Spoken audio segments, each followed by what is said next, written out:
70% од повиците за интервенција на брза помош во Штип се нереални и неоправдани, велат надлежните од оваа работна единица. Може да кажам дека 70% од нив се практично нереални, односно не би захтевале брза помош да биде повикана и да биде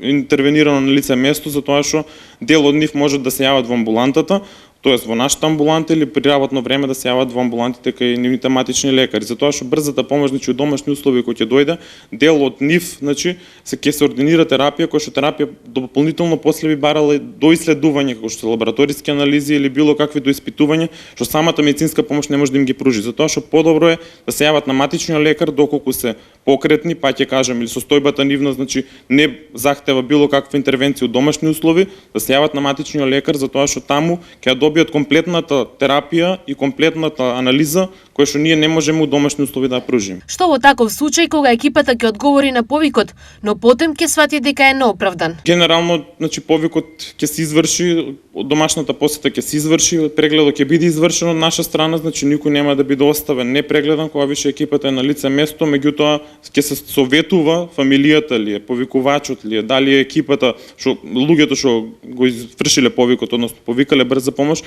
да се доедуцираат, односно да им се објасни за воиднина за таква ситуација дека реално нема потреба да се вика. За кои здравствени проблеми не би требало да се повика брза помош? Температурата, например, не е симптом што треба да се лекува во домашни услови, освен ако е више некоја одмината фаза или дека е некоја итна температура, у смисол да е 40 степени, например, и неможно за намалување на непокретен човек или било како, или било која полесна повреда на рака, например, повреда на дел од телото, значи кој што не захтева било каква асистенција за движење на самото лице, е добро да се јават во амбулантата или кај матичниот лекар, при што ќе бидат услужени и ќе добијат соодветна терапија. Затоа од оваа работна единица апелираат до граѓаните. Апел нека биде дека луѓето треба да внимаваат у однос на повиците и повикувањата, значи да бидат оправдани и реални за итна медицинска помош. Времето е важен фактор во работата на екипите на брзата помош, затоа не треба да се злоупотребува.